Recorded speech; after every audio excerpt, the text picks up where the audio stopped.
What's up, guys? It's your girl Megan and your boy Drew. Alright, so we're back with the long overdue story time video. It's that time.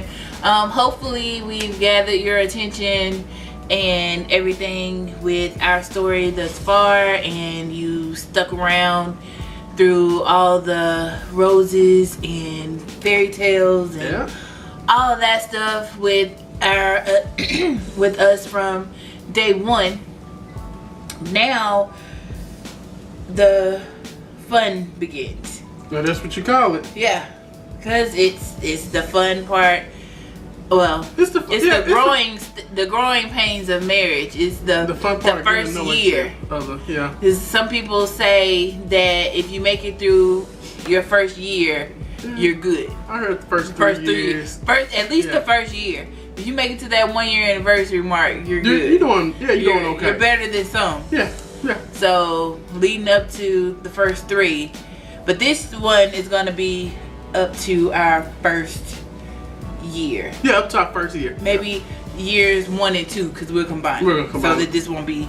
We'll see how it goes, because you know how we get to talking and it just keeps going. Goes. But hey guys, before we get started, please be sure to give us those big thumbs up, subscribe in, share this video on all of your social media, however you see fit. You know what? The beauty of all of these story times now, this is just straight up, remembering it. Straight off the dome. Yeah, this is the beauty of this. Now we have to set up the other stuff. This right here is the uncut and we set up the other stuff, because you ain't remember it either. So yeah, it was that's the beauty of it too. I come back, I forgot about that. But hey, let's get to it. Ending of the last story time was when we had our first fight. And it was about to be the end of the Nelsons as you knew it. Because we weren't gonna make it. So as you can see, we made it past that. Yeah, we made it. We made it past that, and now it's going through the growing pains of, we moved in together. This is our first fight. So we had our first Christmas, our first Thanksgiving, our first of many at that point. Pretty much. So it's Drew getting adjusted to living in a brand new city. Yeah. And then he didn't know anybody. So how was that adjustment for you? It was horrible. It was horrible. It was depressing. It was an experience that I wasn't quite prepared for right then. Yeah. I wasn't prepared for it at all, and I took it the best I knew how. I talked to my brother-in-law, your brother, a lot, and he helped me out through a lot of things. But it was pretty bad, especially and you know what? I don't feel it had anything to do. Now when I look back on it, I always say because it was a small town or anything like that. I don't feel it had anything to do with a small town. I think it was just my mentality at that moment that I was still having the thoughts of it was hard to switch from being at home with my parents to being out on my own married. Yeah. That was a hard process for me. I couldn't shift gears just like, okay, from here to here. It was really hard for me. And I was still growing up a lot, still trying to figure out what should I do here in this world, and it was a hard process. And I tried my best to make it as comfortable for you. It was hard because at some point I felt like I kind of lost myself in a sense, because my whole thought process was you. Yeah. Trying to make sure you were comfortable, because like I had friends, I had a career at that point. I had, I didn't have any family there either, but I had people that I could go to.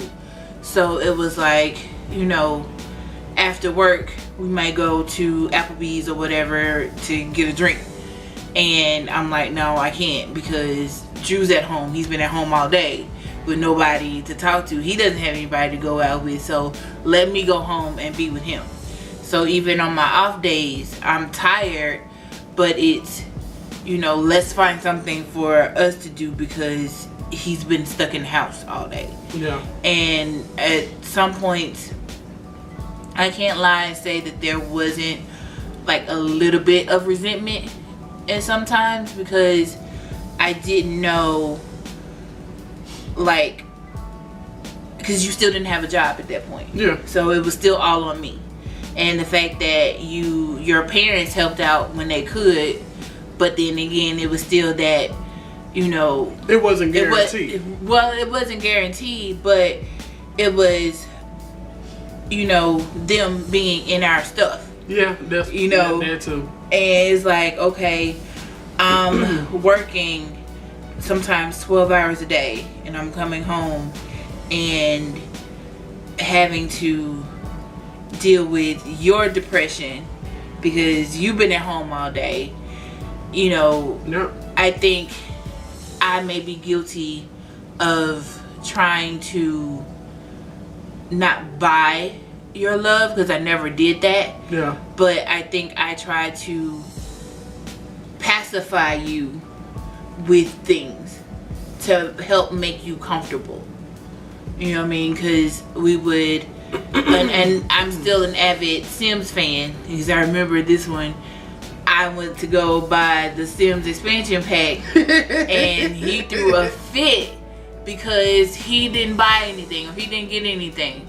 And I'm like, damn. Talking about, I was like that then. It was tit for tat. Oh yeah. I was like that then. When I say then, guys, let me get this straight here. Then is 19. I was 19. I was like that then.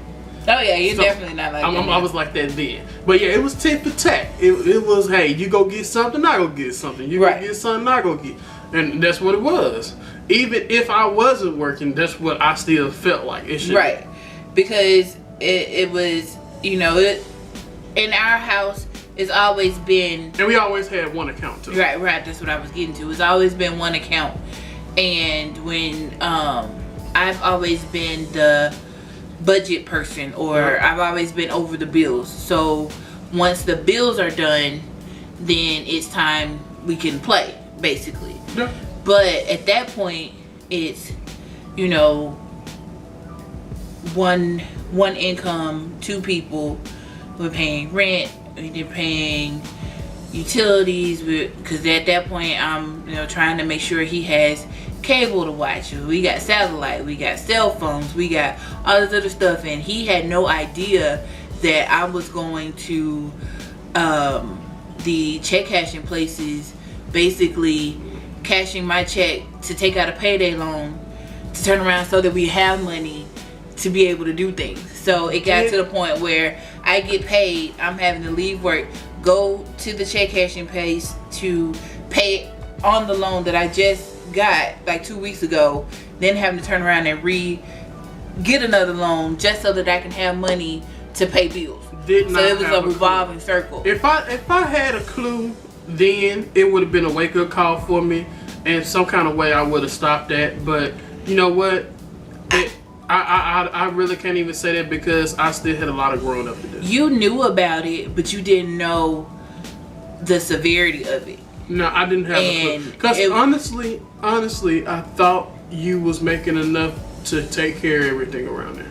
I was, but only by doing the payday advances, so that we could have the extra money to buy groceries, buy toiletries, buy this, put gas in the cars, be able to do those things. Yeah. But it was like, you know, those extra things, the games, the going out to eat, because I mean we ate clothes, out a lot. The clothes. It was those things we couldn't afford, but because you were already depressed, because you didn't have a job, you couldn't find a job, you didn't have any friends there, you were just lost.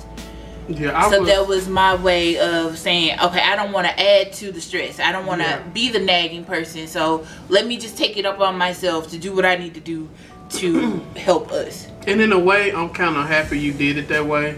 It wasn't like I was just going to blow up and leave, but it wouldn't help me. I was in a dark space there, and I had to figure it out and work through it.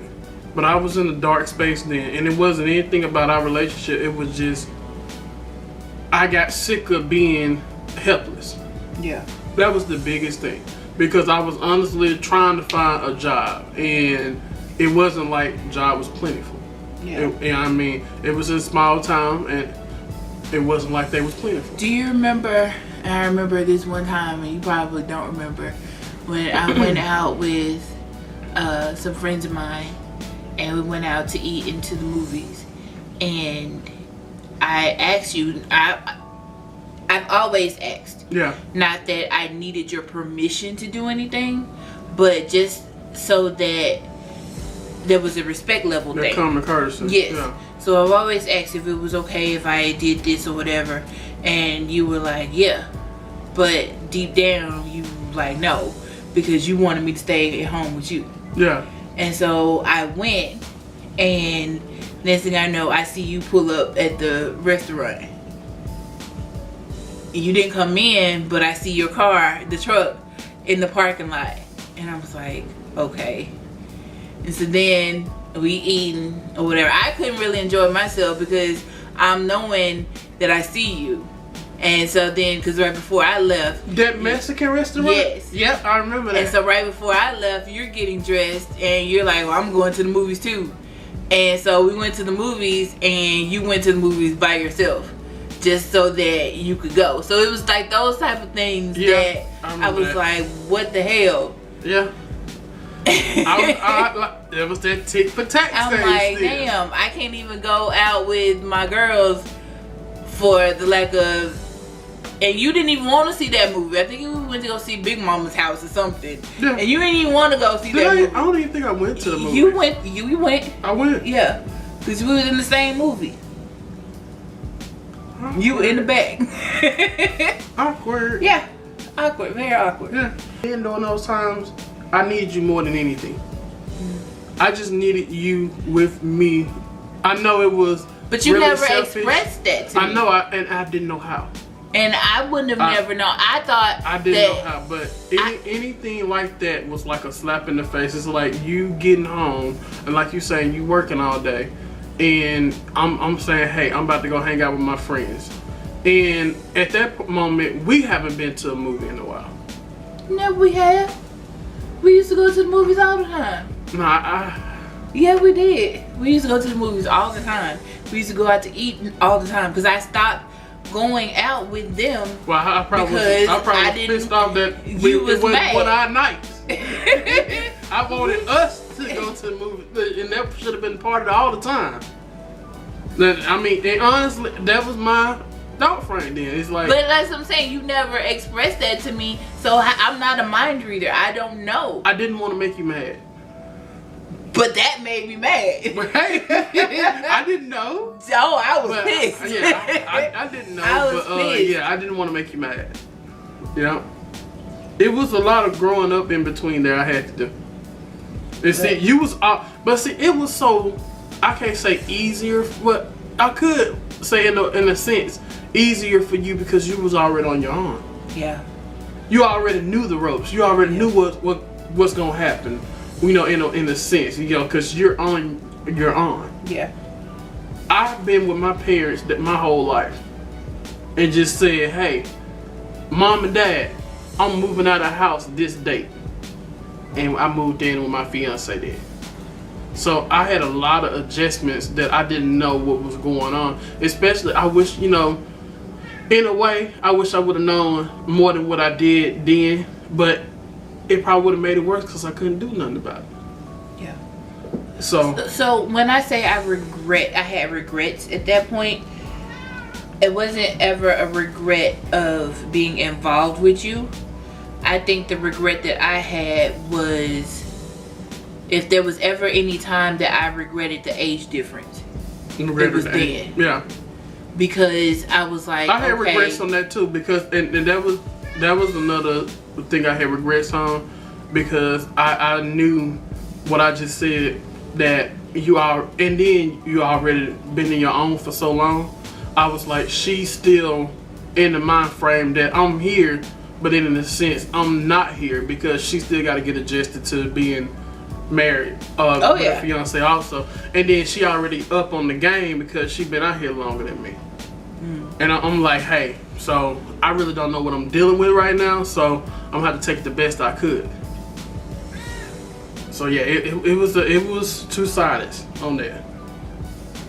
After that, you know, like I said, we've been married. It's coming up to our first anniversary. Yep. So this time it's like around about February-ish. So we're talking, and then he, like I said, he's still trying to find himself. Yep. And find his place or his purpose. And so I'm sitting there, and I'm not wanting to be the nagging person or the nagging wife, because like I suggested the whole Coca-Cola thing and that didn't work out. So I'm like, I don't want to keep suggesting these jobs, and every time I did mention something, I don't want to do that. So I just said, okay, fine. Don't worry about it. I got us. So yeah, I see how the Coca-Cola thing went. I had said the next job I'm finding on my own. I don't care what it is popping off. If I can't find it myself, it ain't popping off. That's it. I gotta find it, so I know it's something I chose, and I'm going in there and do my thing. So we used to watch. I still do. I did. One thing I did do though, I did contact my old. I never told you. I contacted my old foreman at the electrician site I used to work at, and I contacted him and asked him that they still had any openings, and they just made it to the new site at school. And he was like, "We'd love to have you back, but we'll need you, of course, full time." He said, "Right now we're working 7 days," and I said, "This would be an awesome grind if I could do it, because I can go there and I know I would bang out really good money there. But the only thing is, I would be back at home with my parents, and honestly, the time frame on building the school, he said we're looking at about 2 years. So that would have changed up a lot of stuff." And I said, no, I couldn't really. But so you didn't tell me that, but yeah, at the same time, you were thinking of doing truck driving. Yeah, I didn't think that. How did that not? I was going because this leads into our next step. Yeah. So I'm like, now you tell me. Yeah. I'd rather you do that, because then I would have still been there. Yeah. And we wouldn't have had to move. Yeah. Yeah. So now you tell me. 11, 12 years later. Like, okay. Yeah, revelation ding. We can still be like, what the hell? But look at all this beautiful surrounding we have now. Look at this. I'm getting to that. So, like I said, I'm watching, I can't remember the name of the show I used to watch on HGTV all the time, but it was where they used to Love It or List It. That's what we used to be. And so we used to sit there and dream about our house, and we always wanted a house, and what we would paint in, and what we would put here, and we would like design it. And that's like, I guess, from The Sims in me. So I'm always designing houses and all this stuff or whatever. So that's what it was. When you went about The Sims, I went about Bliss the Lead. That's what it was. Okay, go ahead. We went on it. Yeah, okay, go ahead. But yeah, that's what you did, because you was mad because I bought that and played that game probably all of 10 minutes and ain't played no more. We were sitting there on the couch and we're watching it, and he comes up with this idea. It's like, I want to do landscaping. And I'm like, oh God, I forgot about that one. I'm like, saying in my head, like, what the hell? What you say, babe? I'm like, I think you were like laying up on me watching TV, and I'm pretty sure I looked down like, what the fuck? Where you get landscaper from? I ain't got no money. We ain't got no money, no nothing. We ain't got no savings at this point. Where the hell? You ain't cut nothing. You cut a yard at home. That's it. Okay, so I'm like, okay, babe, let's figure out what we need to do. So with the Home Depot and everything. We done been the Lowe's. It was Lowe's. He done went to done went to Lowe's. He done got all kinds of landscaping books and stuff about planning and gardening and all this other stuff. I'm sitting there like, no, we're not. We done with this shit. We just getting into it. So I'm like, okay. Okay, fine. I have been the lively one in our relationship the whole time, man. So needless to say, the landscaping. What made you think to do landscaping? Like, was it just something to be like, hey, I can do that and make some money? Like, what? Where did that come from? Honestly, I wanted to do that because I always wanted to start my own business doing something. Landscaping though? No, check me out. I want to start my own business doing something and be in control of that business, something I know would be that I can do all the time. But because grass grow down south all the time, and if it ain't grass, it's leaves. There's something. But landscaping, grass grow everywhere all the time. Not here. It dies here. You gotta go from landscaping to the snow blowing. But baby, it don't grow in the fall and the winter at home either. Well, okay. But hey, either way, it was a far-fetched idea, and I just threw that Hail Mary. And every time she bring it up, I laugh on that one because it's hilarious. I don't know what the hell I was thinking. How old I was then? Probably about 20. Nope, you hadn't turned 20 yet. Hadn't turned 20 yet? Okay. So we're still 19. Young and dumb. Let's go. So, needless to say, that didn't work out. That didn't work. It didn't work. Baby, that was a week. No, that was like, about a week idea. That's it. No, it lasted about a good 2 weeks because we had a stack of pamphlets and all this other stuff, and he done looked online. Hey, and by the way, shit. Everything was free. No, it wasn't. You paid for some of them books? Hell yeah, when the hell you go to Home Depot or Lowe's and buy and get some shit for free? My bad.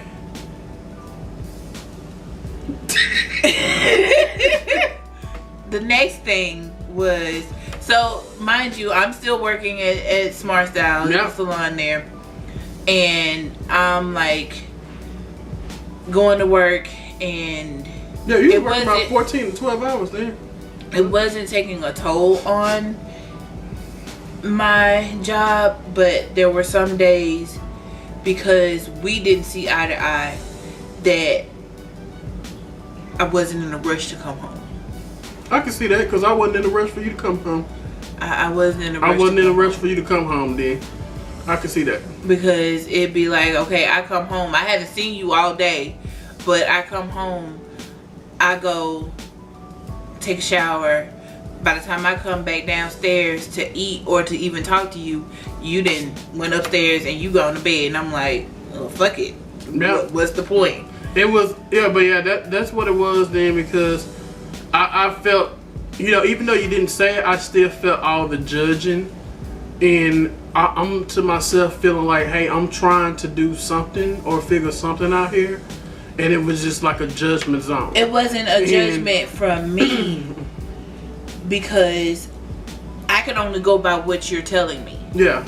So there was no judgment from me. The only judgment was because you're shutting me out and you wouldn't let me in. Yeah. I don't know how you're feeling unless you tell me. I didn't, and then I didn't the only thing I got was the cold shoulder, and I'm like, damn, I ain't done shit to you.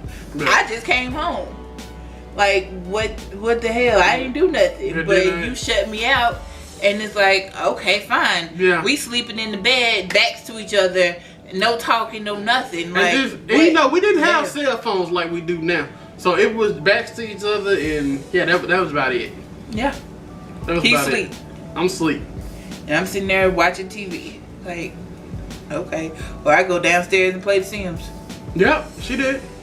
I'm like, okay, fine. Yeah, I was not, I repeat, I was not a big communicator. No. And I felt then that I was always being judged on everything I do.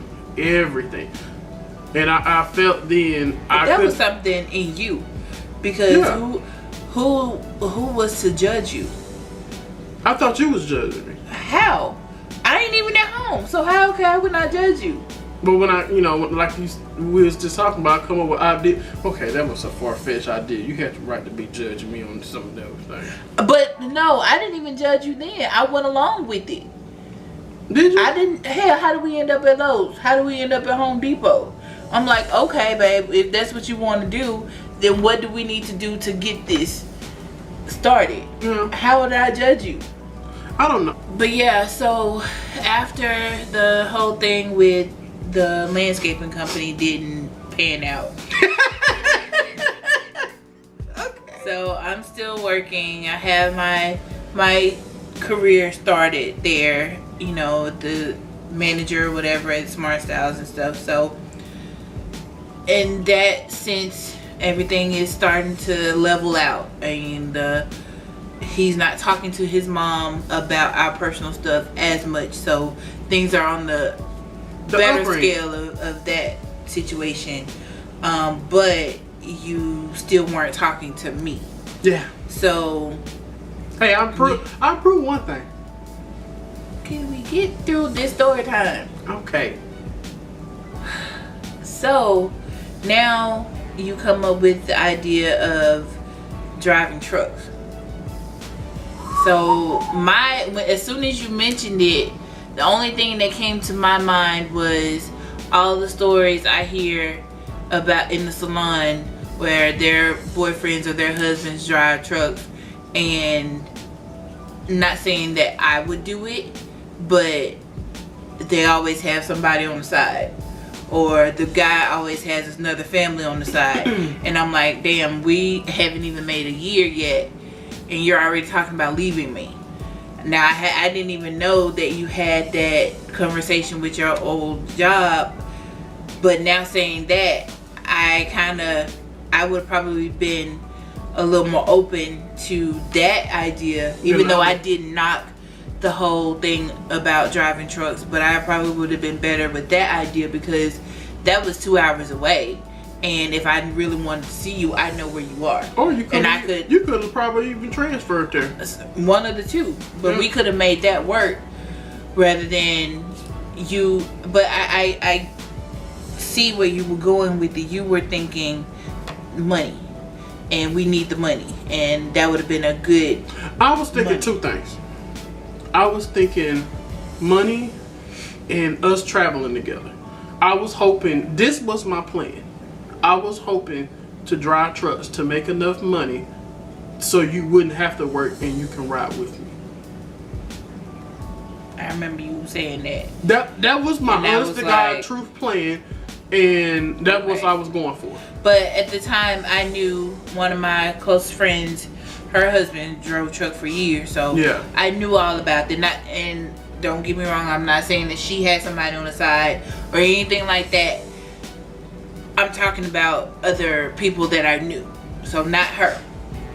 So let's just clear that up. And then so she, you know, I think at that point she had started. No, she was still doing hair too, so she didn't even do all that. But we were like, okay, so let's figure out where, because in my mind I'm like, okay, this is what you want to do. Yep. How can I help get you there? So, okay, you need your CDL. So we started researching that and trying to get your license and stuff for that. So we did that. You studied, you got your license or whatever for that. And then we found all kind of online courses. We found these little test stuff and everything. All of this to get in preparation for that. But the thing of it is, the school that you wanted to go to was in Memphis. Yeah. So it's like, here it is again, you're going to be leaving me. So I was like, well, there's Smart Styles in other places, because I ended up having to actually travel to this one particular one, well, in South Haven for work. So we had like a training course or something there, so I ended up having to travel there, and I'm like, okay, well, I know there's one there, and I can always try to transfer. May not be in the manager position, but if it's just a normal stylist, then that's fine. Hey family, thanks for watching. Please be sure to follow us on Facebook, Twitter, and Instagram. Also, check out our latest video and be sure to subscribe. Bye guys.